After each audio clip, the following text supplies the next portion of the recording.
어제 법제사법위원회에서는 정청래 법사위원장의 이 발언으로 잠시 파행이 되기도 했는데요. 어떤 발언이었는지 영상으로 보고 오겠습니다.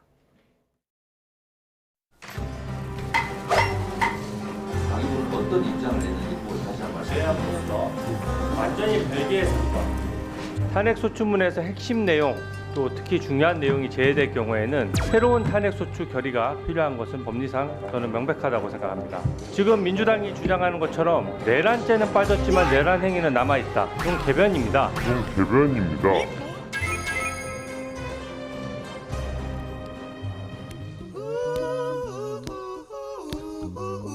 윤석열은 법원에서 내란죄로 사형 선고 받을 거예요. 너무 그렇게 걱정 안 하셔도 돼요. 내란죄 빼면 혹시 탄핵 안 되는 거 아니야? 파면 안 되는 거 아니야? 돌아와서 우리한테 보복하는 거 아니야? 라고 걱정하시는 것 같은데 너무 걱정하지 마시기 바랍니다. Don't worry, be happy. Don't worry, be happy.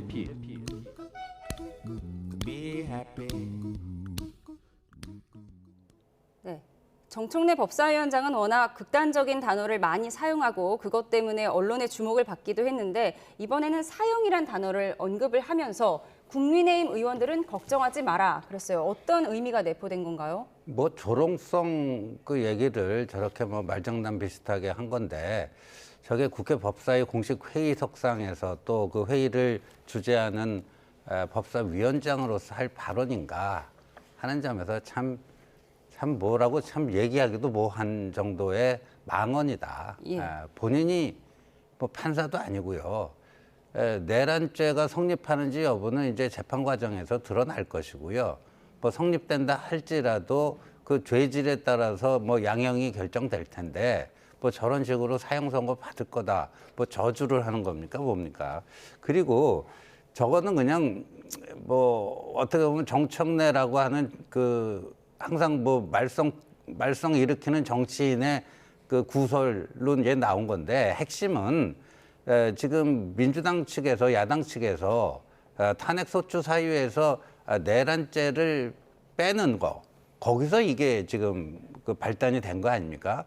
그리고 민주당 측에서는 계속 말장난을 하고 있는 게 예. 탄핵소추 사유에서 뺀 게 아니다.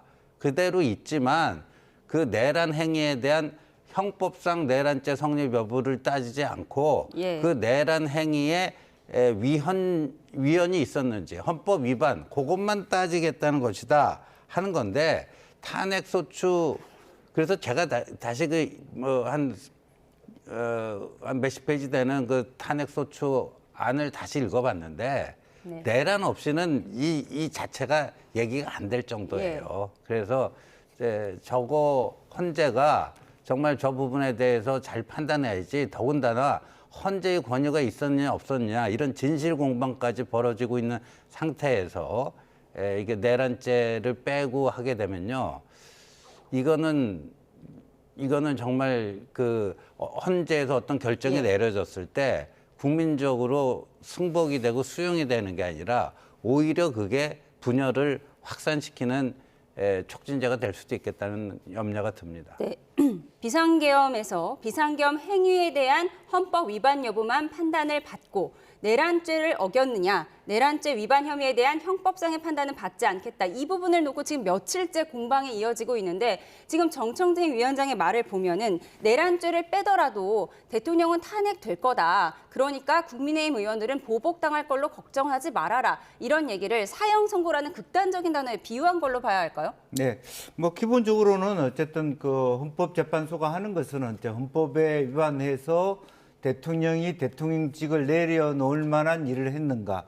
사실은 이제 국회 측의 소추 변호사의 말에 의하면 표현 자체가 내란죄에 준하는 국헌문란 행위 이렇게 적혀 있습니다. 그러니까 그것이 곧 뭐 내란죄 아니냐라고 하는 것인데 헌법재판소에서 물어봤죠. 내란죄로 다툴 것인지의 여부에 대해서 국회 측에서 내란죄를 다투지 않겠다고 답하면서 이 문제가 발생한 것으로 보여집니다. 그래서 한편으로 보면 국민들이 보기에는 이게 말장난처럼 보이기도 해요. 그러니까 내란에 준하는 국헌문란 행위라고 했는데 또 아까 신의원 지적이 있었습니다마는 이 실제로 보면 통과된 의결문, 소추문에는 내란죄라고 또 적혀 있어요. 그러니까 더 민주당 측, 국회 측의 소추에 있어 정당성이 상당히 망실되고 있는 것도 사실이거든요. 예, 홍준표 시장은 네. 뭐 짜장면에서 짜장을 빼면 짜장이냐 네. 이렇게 비판하기도 그런데 했죠. 한편으로 보면 어쨌든 헌법재판소는